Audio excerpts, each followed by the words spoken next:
Hi guys, Alana here from Alana's Dog Training. Thanks for tuning into my online training sessions. So this is based for puppy school or anyone that needs basic training for their dog.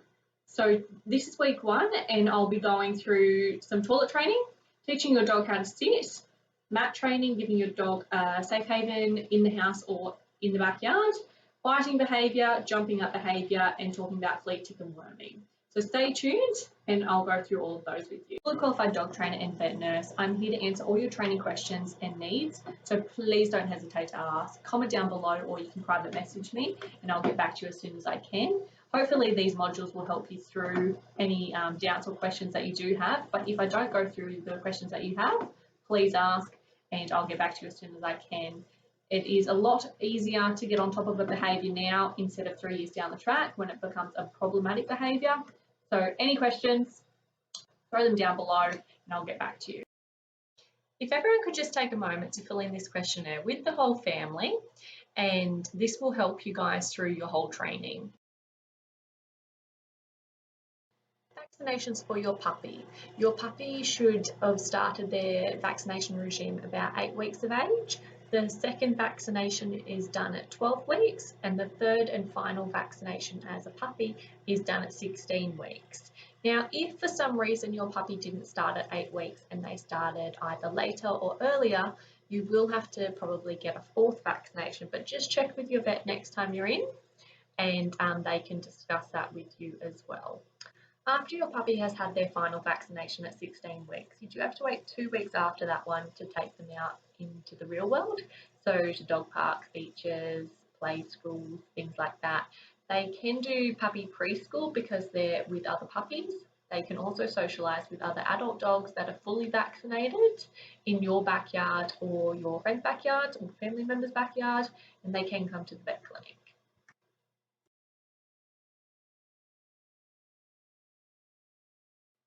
So this socialization chart is to help you guys try and get your puppies used to these scenarios or items, and this will help them through their whole life.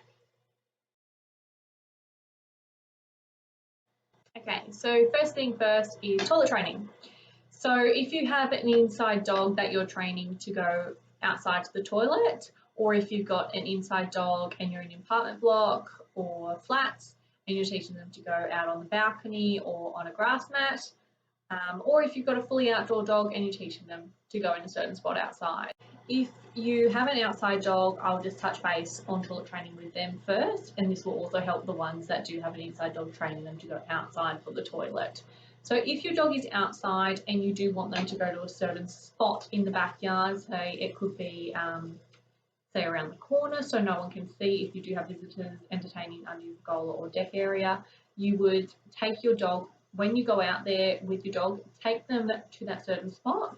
When they go to that toilet area and actually go to the toilet, congratulate them, say, good girl, good boy, get them excited over that behaviour. If they do it elsewhere, just don't worry about it, take them to that spot again. If they go again, good boy, good girl, congratulate them. If they have done a poo elsewhere, pick it up, put it in that area. Your dog is more likely to go in the same spot than all around your backyard. So it will make your life a lot easier to pick up all their messes, but also if you are entertaining, they're not going to be going to the toilet next to your guest or where they can see. The next one is if you have a dog and you're living in an apartment block, or you only have access to a balcony for your puppy or dog to go to the toilet on.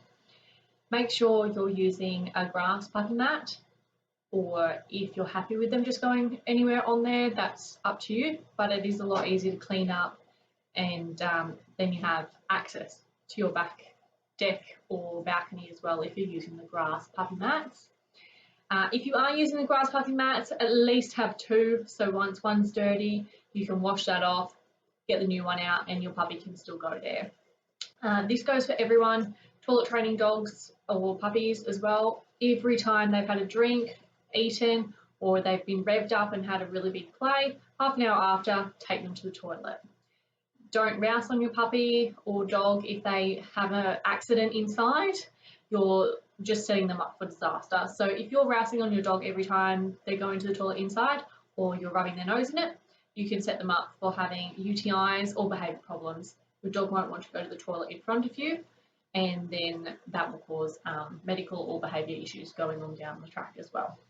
So just if you catch your dog going to the toilet, pick them up slowly, carry them to the spot where they are meant to go, whether that's outside or on the balcony, and if they finish, good boy, good girl, get them excited over that behaviour, and then just come in and clean it up. Don't worry about them, just take a breath, meditate, or whatever works for you, come in, clean it up. Same thing if you come across any messes, don't rouse on them, just take them outside again. Yes, they've probably already gone, take them out to the toilet. If they don't do anything, come back in. If you go outside and you're trying to get your dog to go to the toilet, don't play with them until they do go to the toilet. Congratulate them, and then you can start playing with them after. If you go out there and start playing with them straight away, they're too distracted, they don't know what they're meant to be doing out there, they come inside, they go to the toilet straight away. So just be mindful of what you are doing out there. Sit down, have a coffee, have wine, whatever works for you, read a book, and just watch them out of your corner of your eye. Once they go to the toilet, that's when you can start coming back inside, or you can have a play with them. So if you have any questions in regards to toilet training, please comment below and I'll answer them. The only other thing that I need to touch base is cleaning them up. So when you do clean up any messes, don't use anything that has a scent to it. So use your odour-free disinfectants and things like that. Make a bucket up of warm water. You can use your washing powder, that's for babies that are odourless. Pop a scoop of that in, mix it together. If they've gone to the toilet on the carpet, soak it up first with any paper towel or toilet paper or a cloth, then scrub it after. Don't spray it with anything that smells nice to us, because it smells nice to the dog and the dog wants to just mark back over it as well. If you do have any mats inside and you are toilet training your dog or puppy, roll them up, pop them in storage, so then they're not willing to go back to that same spot. We might think that we've got all the scent out of those things. The dog comes along, wheeze back over it. So just make sure you are putting everything away. If you don't want the dogs on carpet, block them off for now. So have them in the laundry or kitchen area, wherever works. Shut the bedroom doors while they are toilet training. Also with toilet training, if anyone is using puppy pads, on the packets it does say put them wherever the puppy or dog is going to be going to the toilet or where potentially may have an accident. Stop using them, use it, or if you do have them and want to just use up the pack, use them to clean up the mess, soak it up with it, or one at the back door. The best ones to use are the grass puppy mats over the pea mats, the absorbable ones. So I don't recommend them. They are hit and miss. Your puppy will either go everywhere in the house because that's where you put them, so they're not learning that that's not okay, or they chew them up, or they go next to it. So they do have a smell in them to try and get your dog to go to that spot, but as I said, it can be hit and miss, so just be mindful of that.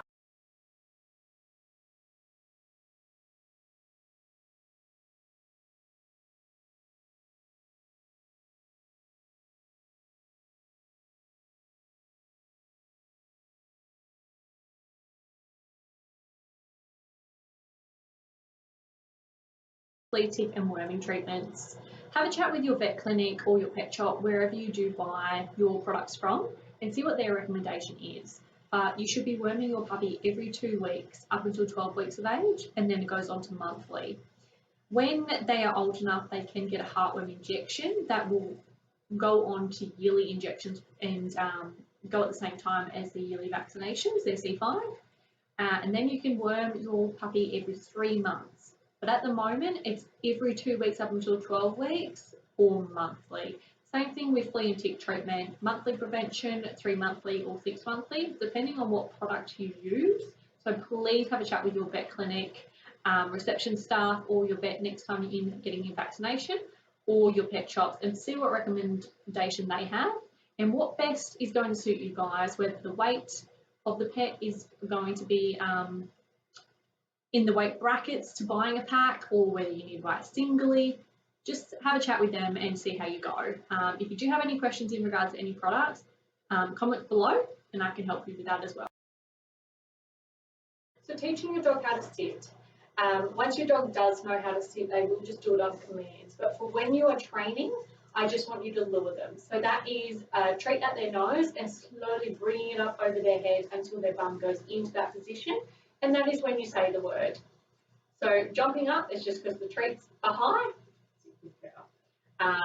So Zena does already know how to sit, but I will just get her moving to try and show you how to do it. So treat at the nose and slowly bring it up over their head until her bum goes into that position. Sit, good girl. Giving the treat and reward and saying that command as well at one time. So can I get Zena? Good girl. Sit, good girl. So slowly bring it up over her nose until her bum is in that position. Again, slowly bring it up over the nose, sit, good girl, until her bum is in that position. So I don't want anyone to say the word unless your dog is 100% doing it. So I'll just get her moving. Zena, sit, good girl. So as you can see, Zena does do it on command, but if you've got a puppy and they're not doing it straight away, if you have to say sit more than once, go into luring.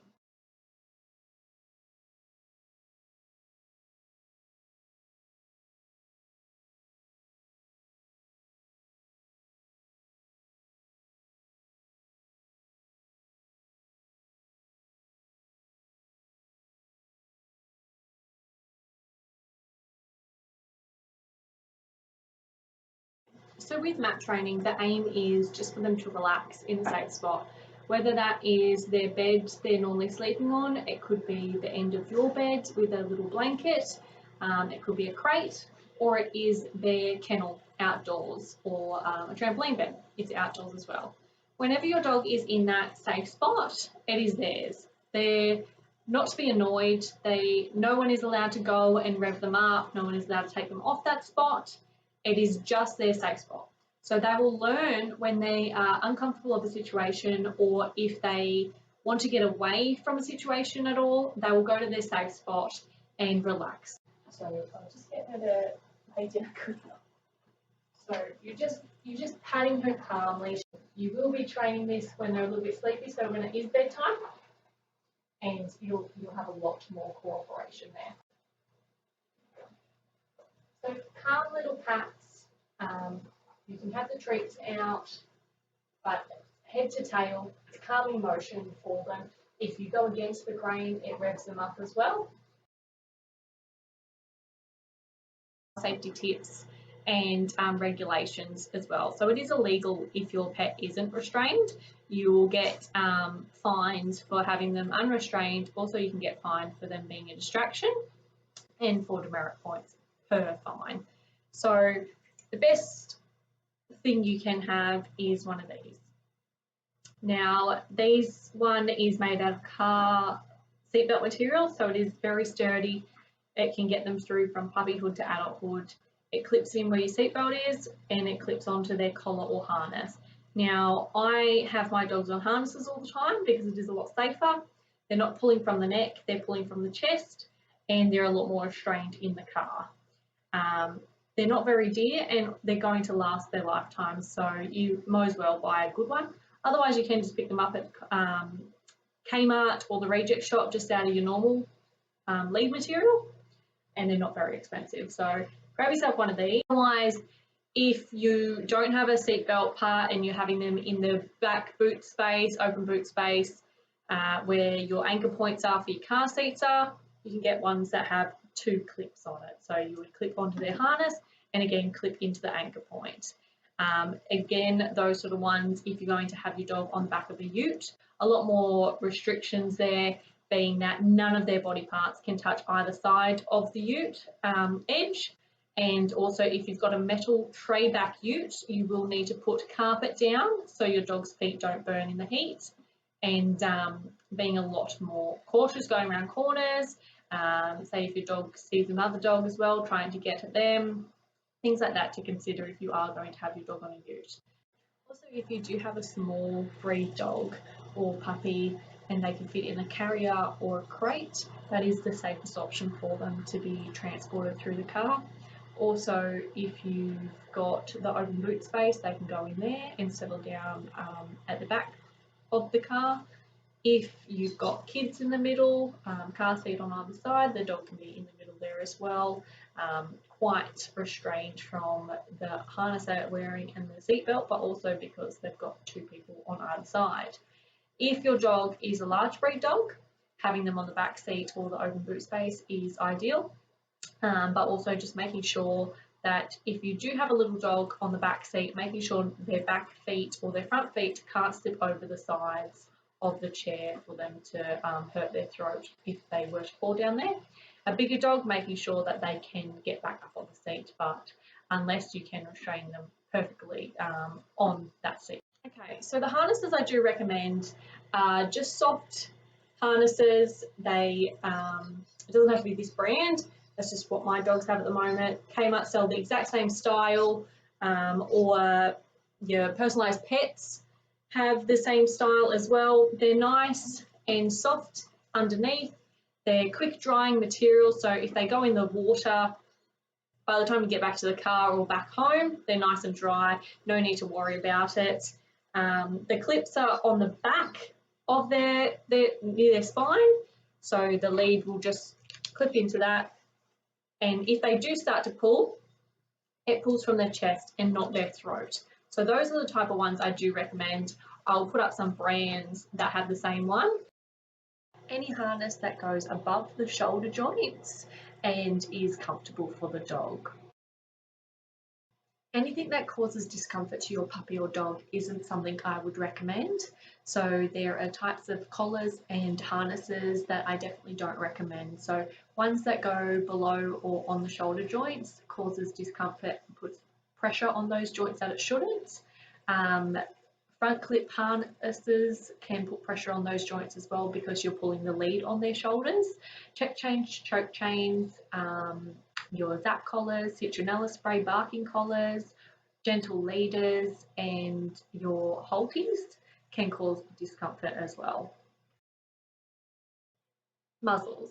So it is a really important thing to keep in mind. If your dog is not coping in the situation, say out on a walk, there's too many strange dogs coming up to them or people wanting to pat them all the time and they're just not coping with that sort of situation. If you pop a muzzle on your dog, a lot of people think, oh, they're aggressive, so I'm going to avoid them. In that way, you are giving your dog that space and that need so they can learn and be trained and know that they're okay in that sort of situation. The muzzles I recommend myself and use for training purposes is your basket muzzles. The brand that I like is Baskerville, and they can still eat, drink, bark and growl through these muzzles and breathe really nicely, so there's no concern there. They're quite comfortable. They're a soft rubber. The only thing they can't do is bite. The ones I don't recommend are your mesh ones or other material ones that they will overheat in, and they can't eat or drink with those sort of styles on, and they are quite uncomfortable for the dog.